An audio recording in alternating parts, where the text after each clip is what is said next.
सही।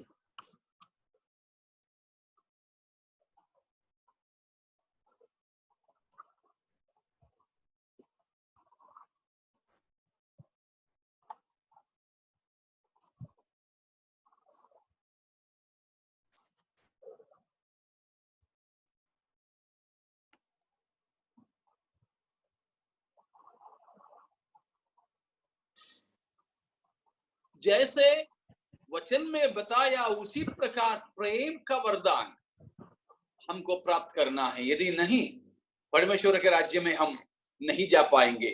किससे प्रेम करना है? किससे प्रेम करना? हम सब तो प्रेम करते हैं। किससे?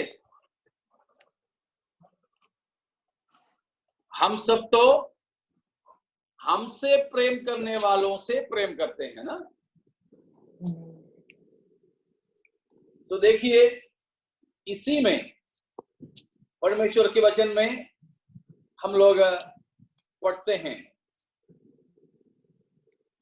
इसकी 43 और 44वां पद को देखिए। 43 और 44वां पद को। तुम सुन चुके हो कि कहा गया था, अपने पड़ोसी से प्रेम रखना और अपने बैरी से बैर। परंतु मैं तुमसे यह कहता हूं कि अपने बैरियों से प्रेम रखो और अपने सताने वालों के लिए प्रार्थना करो। हमसे प्रेम करने वालों से तो प्रेम करना सामान्य बात है, लेकिन यीशु मसीह ने क्या कहा? किससे हमें प्रेम करना है? जो हमारे बैरी है, जो हमारे सताने वाले हैं, उनसे प्रेम करना। ये हमसे होता है? शायद नहीं हो रहा है। Praise God. प्यारो, ये आज्ञा है कि नहीं है? आज्ञा है। आज्ञा है, लेकिन इस आज्ञा के पालन हम करते हैं? नहीं। आज्ञा के पालन शायद हम नहीं करते। बपतिस्मा ले लिया तो बहुत लोगों के विचार है, हो गया, आदेश का पालन कर लिया। विशेषकर मलयालम में उसी प्रकार का एक प्रयोग हम करते हैं। സ്നാനപ്പെട്ട് കഴിഞ്ഞെങ്കിൽ കൽപ്പന അനുസരിക്കാൻ കൃപ നൽകിയത് കൊണ്ട് സ്തോത്രം എന്ന് പറഞ്ഞ് സംഭവം നിർത്തും. കൽപ്പന അനുസരിക്കാൻ കൃപ നൽകി. बहुत लोग ये सोचते हैं कि बपतिस्मा ही एकमात्र आदेश है। यहां इंपरेटिव सेंटेंस, आज्ञा रूपी वाक्य मसीह ने कहा है, तुम्हारे दुश्मनों से, बैरियों से तुम मोहब्बत करो। लेकिन जैसे मैंने पहले एक दिन बोला था, हमें से बहुत ऐसे लोग हैं जो अपने माता पिता से भी प्रेम नहीं करते। प्यारो, ऐसे कोई भी मुझे सुन रहे हैं, आज अपनी जिंदगी को बदलना है। हमसे नफरत करने वाले, हमको नुकसान पहुंचाने वाले, इन हर किसी से भी हमको प्रेम करना जरूरी है। प्रेम करना जरूरी है। तो परमेश्वर की वचन में वही कहा है।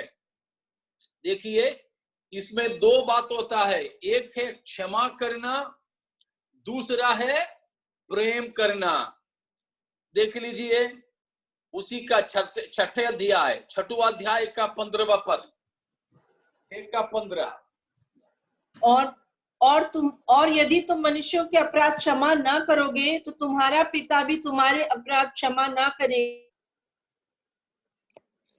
अगर परमेश्वर हमारे अपराध क्षमा करना है तो हमें दूसरों के अपराध भी क्षमा करना होगा, क्षमा करना होगा।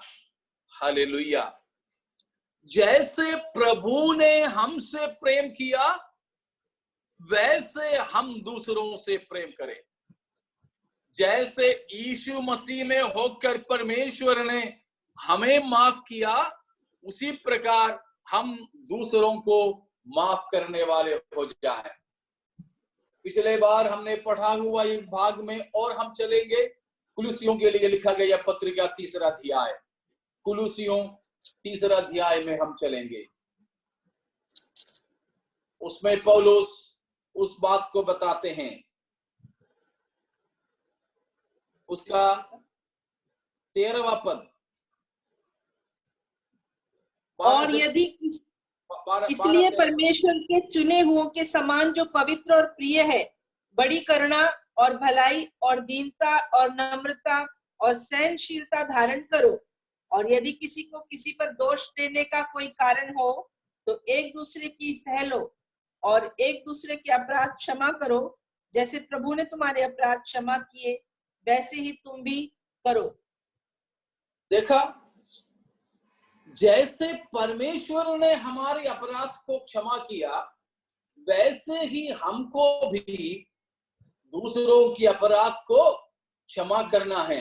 क्या है प्रेम की परिभाषा? क्या है? हम वरदान के बारे में देख रहे हैं। वरदान तो हम अक्सर सोचते हैं अन्य भाषा बोलना, ताली बजाना, हिलना जुलना डुलना। ना ना ना ना, वो सब उधर तो ठीक है। हम प्रार्थना करते तो दुष्टात्मा निकलती होंगी, हम प्रार्थना करें तो शायद बीमार चंगे होते होंगे, वो सब ठीक है, प्रभु का धन्यवाद हो। लेकिन क्या ये वरदान हमारी अंदर है? क्या है प्रेम? प्रेम की परिभाषा क्या है?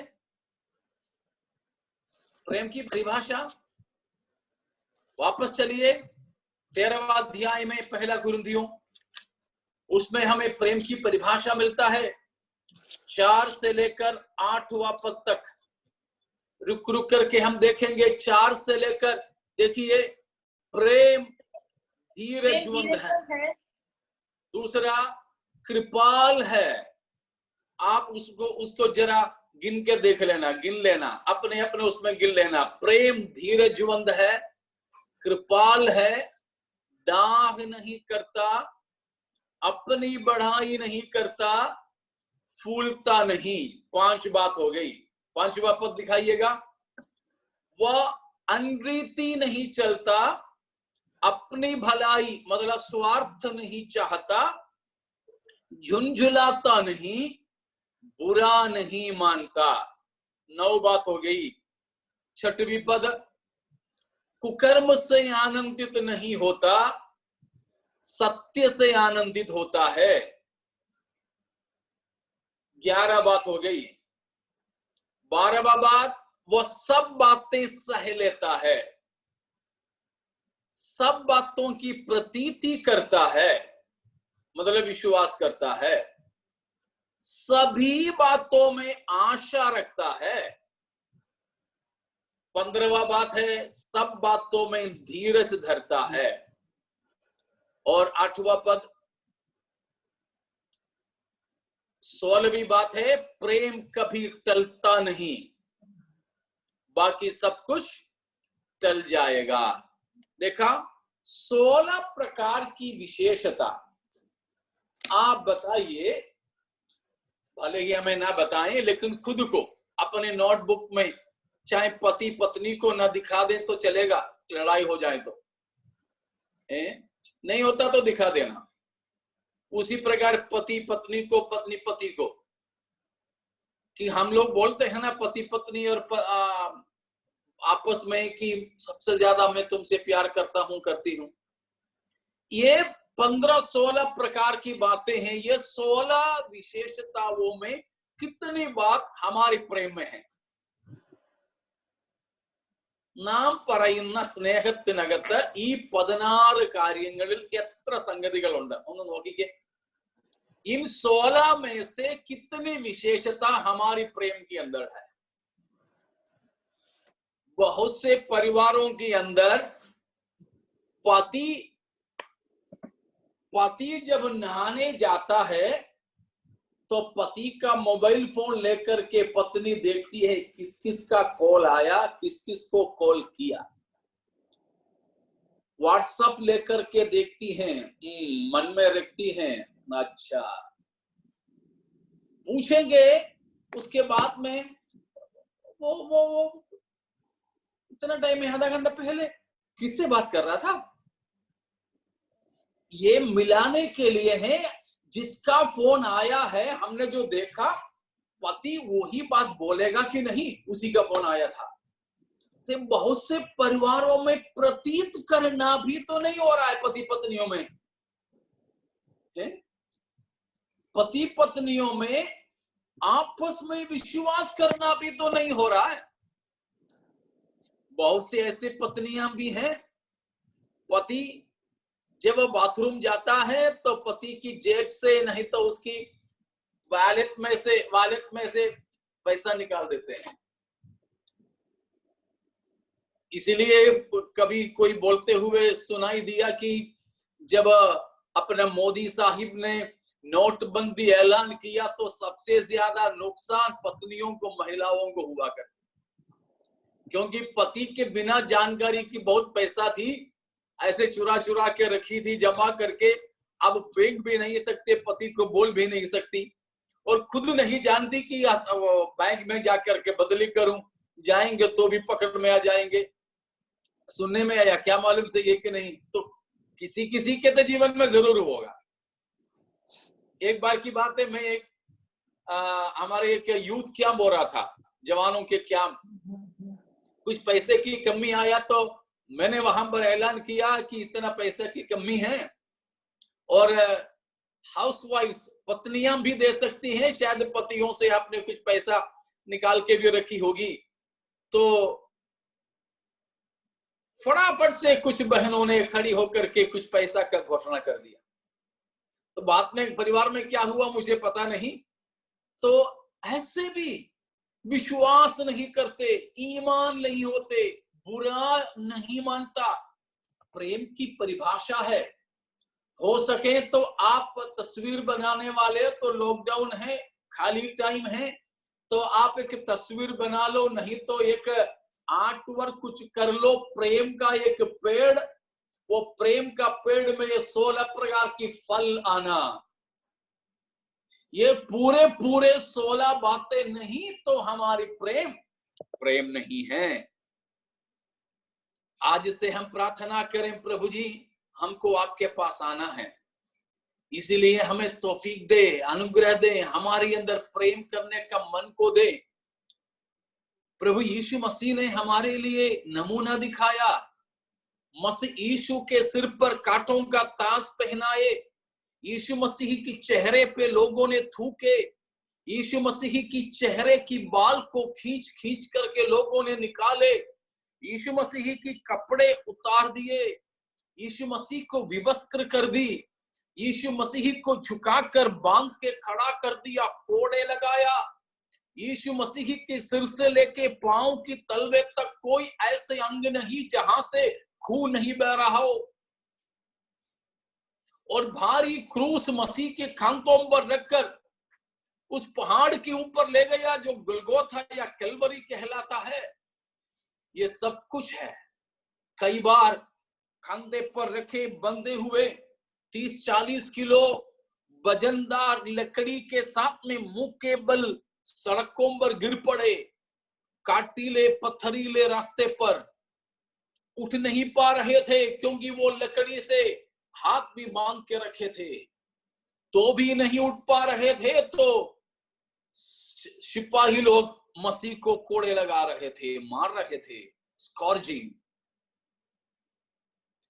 इन सब के बाद में है, आखिरी में ले जाकर सूली पर चढ़ाया, हाथ पैरों को खींचकर 3 खिल्लों में लटका दिया।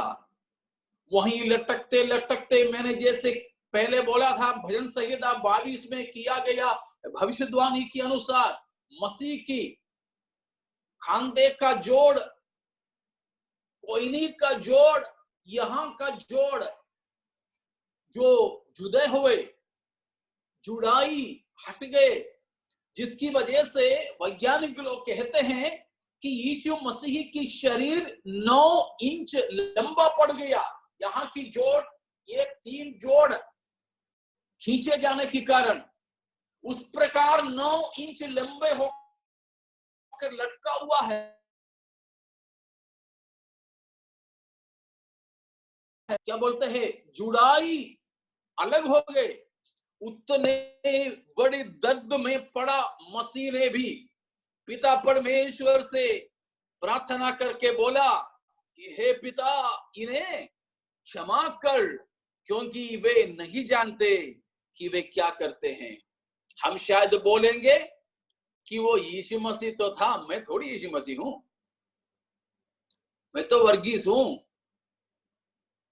मैं तो अभिषेक हूं, मैं तो संजय हूं, यीशु मसीह थोड़ी हूं मैं। मेरा बाप तो वो है, लेकिन मेरा बाप परमेश्वर नहीं है, मैं पवित्र आत्मा से उत्पन्न नहीं हुआ है।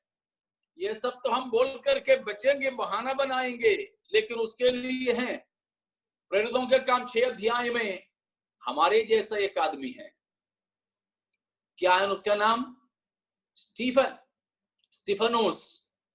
उसने क्या कहा जब उस पर पत्थरवाह हुआ, उस पर पत्थर मारे, उसका 7वां अध्याय में, 6ठे अध्याय में उसका चुनाव हुआ था, 7 अध्याय में पत्थर मारकर स्टीफन को मार रहा था। उसकी सबसे आखिरी पद, उसकी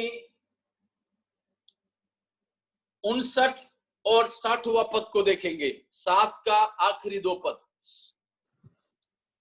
वे स्तेफानुस पर पथराव करते रहे और वह यह कहकर प्रार्थना करता रहा, हे प्रभु यीशु, मेरी आत्मा को ग्रहण कर। फिर घुटने टेक कर ऊंचे शब्द से पुकारा, हे प्रभु, यह पाप उन पर मत लगा, और यह कहकर बस हो गया। हालेलुया। ये तो यीशु मसीह नहीं था, हमारे जैसे पैदा हुआ था, हमारे जैसा एक आदमी था। उस स्टीफनुस पास्टर भी नहीं था वो, ठीक है ना, वो पास्टर भी नहीं था, बाइबल कॉलेज ग्रेजुएट भी नहीं था, ऑर्डिनेशन नहीं हुआ था। वो तो बिल्कुल खाना परोसने के लिए चुना गया आदमी था, खाना परोसने के लिए। और लोगों ने खाए हुए झूठे बर्तन को धोने के लिए चुना गया व्यक्ति था। उस व्यक्ति से भी यीशु मसीह जैसा माफ करना, प्रेम करना हुआ तो प्यारो हमसे भी संभव है। पवित्र आत्मा हमारे अंदर रहने से, पाकरू हमारे अंदर बसने से प्यारो ये संभव है। आसानी से हम दूसरों से प्यार कर सकेंगे, मोहब्बत कर सकेंगे। हालेलुया। क्या हम में से कितने लोगों ने प्रभु से ये प्रार्थना की, या प्रभु मुझे ये आत्मा चाहिए? कौन सी आत्मा? प्रेम करने की आत्मा, माफ करने की आत्मा। हालेलुया। अगर हम प्रेम नहीं करोगे, माफ नहीं करोगे, हमारे भी पाप माफ नहीं होंगे। यीशु मसीह ने मत्ती 6 अध्याय में सिखलाया प्रार्थना करने के लिए। कैसे? पिता परमेश्वर से प्रार्थना करने के लिए कि जैसे हम औरों की अपराधों को क्षमा करते, वैसे ही हमारे अपराधों को भी क्षमा कर दे। ध्यान से प्रार्थना करना। कैसे? जैसे हम अपने अपराधियों को माफ करते, वैसे ही हमारे अपराधों को भी माफ करना। हाँ प्यारो, हमको परमेश्वर वैसे ही माफ करेंगे जैसे हम दूसरों के अपराध माफ करेंगे। हमको वैसे ही औरों की अपराध को माफ करना है जैसे मसीह ने, या मसीह में होकर परमेश्वर पिता ने हमारे अपराधों को माफ किया है। यह है प्रेम, यह है सबसे बड़ा वरदान। प्रेम रूपी वरदान से बढ़कर कोई वरदान है ही नहीं। हमारी जिंदगी को समर्पित कीजिए। हमारे प्रभु यीशु मसीह की आगमन होने जा रहा है, इसीलिए हमें चाहिए 24वीं बात कि हर एक वरदानों से हम परिपूर्ण हो, मसीह की भरपूरी तक हम पहुंचे। उसमें हर एक प्रकार की वरदान, पवित्र आत्मा की सामर्थ, शक्ति, ठीक है, अन्य अन्य भाषा, अनुवाद करने का वरदान, सब कुछ ठीक है, मगर उन सारे चीजों से बढ़कर हमको चाहिए प्रेम का वरदान, माफ करने का वरदान। हालेलुया। प्यारों, इन बातों में हम सोचोगे कि परमेश्वर हमसे बातें कर रहे हैं, तो आइए अपने जीवन को समर्पण करें। अगर किसी को भी माफ करना बाकी है, तो आज यहीं बैठे बैठे उन लोगों को माफ कीजिए, प्रेम करने के लिए संकल्प लीजिए। नफरत को छोड़िए, गुस्से को छोड़िए, घृणा को छोड़िए, बदला की भावना मत रखिए। हालेलुया। जो आपका नुकसान चाहा, उनके लिए आशीष दे दो, कोसने वालों को बरकत दो। तो जरूर यही मसीही रास्ता है, यीशु मसीह की आगमन के लिए तैयार होने का। ठीक है, अब 25वां बात में हम चलते हैं। वो है मसीह की आगमन के लिए हमको धीरज धरना जरूरी है। मसीह की आगमन के लिए 25वां तैयारी, हमें धीरज धरना जरूरी है। धीरज धरना जरूरी है।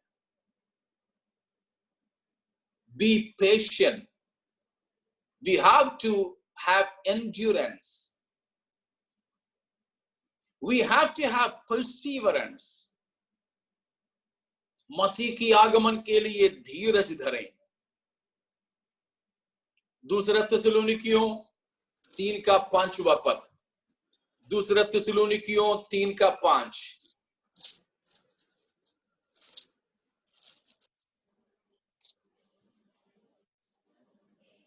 परमेश्वर के इस कारण जब मुझसे और ना रहा गया, तो तुम्हारे विश्वास का हाल जानने के लिए भेजा, कि कहीं ऐसा ना हो कि परीक्षा करने वालों दूसरा थिस्सलुनीकियों 3:5 परमेश्वर के प्रेम और मसीह के धीरज की और प्रभु तुम्हारे मन की अगुवाई करें। तो उसी के साथ में चलिएगा याकूब 5:7 और 8। याकूब, जेम्स 5:7-8। याकूब 5:7 और 8।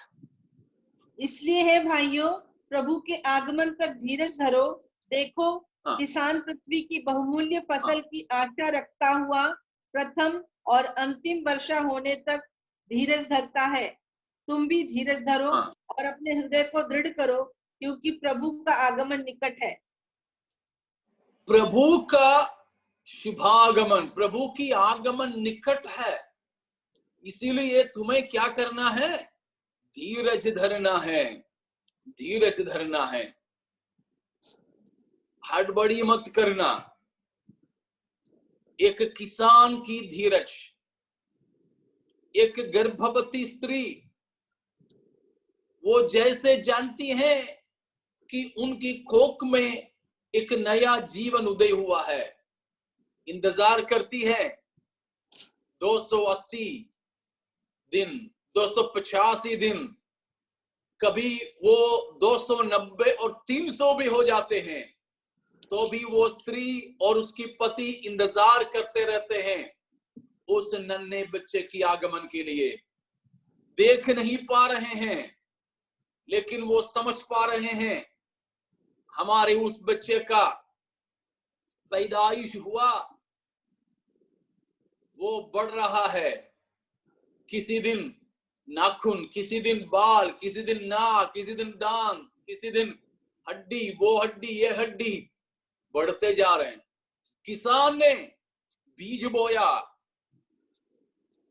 बहुत मेहनत करके उसने बीज बोया, बोने से पहले बहुत मेहनत की, बहुत खर्च की, बीज बोया, अगला दिन सुबह जाकर के देखा कुछ भी फर्क नहीं हो रहा है, लेकिन वो किसान निराश नहीं होता। अगला दिन किसी में बहुत दिन लग जाते। केरल वाले हमको मालूम होते हैं कि धान या गेहूं या सरसों कुछ चना कुछ बोवो तो 2 दिन में 3 दिन में तो निकल आएगा, लेकिन हम लोग तो नारियल लगाते हैं, 1 साल भी इंतजार करें तो भी वो स्प्राउट नहीं होता, अंकुरित नहीं होते, साल से ज्यादा लग जाते। तो चना की दाना जैसे नहीं नारियल, तो किसान को उस हिसाब से इंतजार करना पड़ता है। उसी प्रकार यहाँ पर बताया हमको चाहिए इंतजार करना, धीरज धरना, हम निराश नहीं होना। पढ़िए एक वचन और इब्रानियों 10 अध्याय में से, इब्रानियों 10 अध्याय की 36वां पद, Hebrews 10:36। क्योंकि तुम्हें धीरज धरना आवश्यक है ताकि हाँ। परमेश्वर की इच्छा को पूरी करके तुम प्रतिज्ञा का फल पाओ।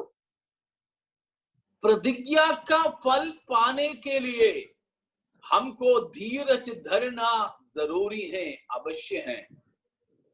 लेकिन बहुत बार हम तो हड़बड़ी में रहते हैं, हड़बड़ी में रहते हैं। इसलिए हमने सोचा कि अभी तक तो आएंगे बोला, सोचा भी, आया नहीं तो शायद अब नहीं आएगा, जाओ। शायद हम तो कपड़े उतार के रख दिए तब आया गाड़ी, लेकिन रुकी नहीं, कपड़ा पहनने तक चले गए। तब तक हम कपड़ा पहने रहने से क्या मतलब हो गया, जूता बांधे रहने से क्या फायदा हुआ। आखिरी वक्त में जब आए तो हमारी धीरज खो गए। धीरज धरना बहुत ही जरूरी है, लेकिन बहुत लोग धीरज नहीं धरने के कारण ठोकर खाकर दूर हो गए। नहीं होना चाहिए। धीरज धरकर प्रभु की उपस्थिति में हमें रहना बिल्कुल भी हमें जरूरी है। प्यारों, हमारे प्रभु यीशु मसीह का आगमन बहुत ही नजदीक है। इसीलिए हमें धीरज धरें, इंतजार करें, निराश न हो, बीच में छोड़े नहीं। थोड़ी देर और शायद आपने देखा होगा, कम से कम स्कूल में स्पोर्ट्स होते हैं, स्पोर्ट्स डे में, खेल कूद के दिन में दौड़ रहे हैं, वो भी लंबे दौड़ होते हैं। कभी 100 मीटर की दौड़ तो बहुत ही जल्दी हो जाते, स्प्रिंट बोलते हैं, तुरंत हो जाते। लेकिन 400 मीटर 500 मीटर बड़े बड़े स्कूल में तो 1500 मीटर, उसके लिए स्प्रिंट में 100 मीटर दौड़ जैसे तो नहीं है। 100 मीटर में तो यूं गया बस पहुंच गए, लेकिन 1500 वाले जो दौड़ते हैं धीरे धीरे, शायद वो 500-600 मीटर सब हो जाते हैं तो थकने लग जाते हैं। वो सोचते हैं कि छोड़ो, हारेंगे तो भी कोई मारेंगे पीटेंगे नहीं, बस इनाम नहीं मिलेगा, छोड़ो। वो इनाम नहीं है करके छोड़ने के लिए होता है तो उनका कोच रहता है, उनका घर वाले रहते हैं, ट्रैक के बाहर उनके मित्र रहते हैं, वो तालियां बजा के उनका हिम्मत बढ़ाने शुरू कर देते हैं। नहीं, थोड़ा सा और उसका नाम ले करके बुलाने लग जाते हैं। तब क्या होता है, उनके अंदर और जोश आ जाता है। ठीक है, मेरे पीछे तो कोई नारा लगा रहे हैं, हाँ, वो नारे से उनके अंदर आया थोड़ा सा और जोश, और दौड़ने लगे तो नारा लगाने वाला थोड़ा धीमे हो गए, फिर ये थकने लगा, फिर हो गया। इस प्रकार हम थकने के लिए होते हैं तो परमेश्वर की आत्मा बार बार हमें स्मरण दिलाया, थकना नहीं, रुकना नहीं, त्यागना नहीं, दौड़ते चले जाओ, थोड़ा सा और दौड़ो, 2 कदम और रख लो तो तुम बस जीत जाओगे। 2 मिनट और 2 सेकंड और तुम रिकॉर्ड बनाओगे। तब ये सुनता है तो उसमें थोड़ा सा और ताकत बचा, उसको भी पूरा निचोड़ कर बाहर लाता और इंतजार करता है। उसी प्रकार वही है इब्रानियों 12 अध्याय में भी बताया है, गवाहों का इतना बड़ा बादल हमें घेरे हुए हैं, तो आओ रोकने वाली सब वस्तु, उलझाने वाली पाप, सब कुछ को छोड़कर हमारे आगे रखी हुई दौड़ को धीरज से दौड़े। कौन है? हमसे पहले दौड़ पूरा करके उस पार पहुंचे हुए संत लोग वहां खड़े होकर के ताली बजा के हम हमारी हिम्मत बढ़ा रहे हैं, नारा लगा रहे हैं, बोल रहे हैं थोड़ा सा और, रुको नहीं, छोड़ो नहीं, थोड़ा सा और खींच कर रेंग कर भी हो। हाँ प्यारो, आज परमेश्वर की आत्मा हमें कहता है मसीह यीशु की आगमन बहुत ही नजदीक है, इसीलिए हम यहाँ पर समाप्त नहीं करना। मुझे बहुत पसंद है, मलयालम में एक गाना है, मैं कई बार गाता हूँ, वो भी जब थक जाता उस समय में वो गाना मैं गाता हूँ, या हे नीयन दैवम करके हैं, उसमें एक स्टांजा ऐसे हैं, പോർക്കളമേത്തിൽ പിന്മാറുകയോ പടിവാതിലിൽ ഞാൻ തളരുകയോ। मतलब ये है कि ये लड़ाई की मैदान में क्या मैं पीछे दौड़ूं? नहीं, मैं तो दूर में जाकर घड़े में पानी लेके घर की बिल्कुल डेवड़ी तक आ गए, घर में बिल्कुल हमारे दरवाजे तक आ गए, तो दूर में गांव की बाहर जाकर ये घड़े में पानी भर के यहां तक घर के दरवाजे तक आ गया, तो क्या मैं इस पानी वाला बर्तन को नीचे डालकर फोड़ दूं? बिल्कुल भी नहीं। इतना तक आ गया तो मैं 2 कदम और रखकर घर के अंदर प्रवेश करूंगा। उसी प्रकार प्यारो, पिछले दिनों में लड़ाई के मैदान में हम थे, पीछे नहीं दौड़े, हम तो बड़े दूर से कुछ विशेष चीज को लेकर आ रहे हैं, दरवाजे तक पहुंचे हैं, अब इस घड़े को फोड़े नहीं। हमारे प्रभु नजदीक में है, हमारे प्रभु दरवाजे पर है, उसकी इंतजार में हम रहिए, हम धीरज को न छोड़िए, धीरज धरिए।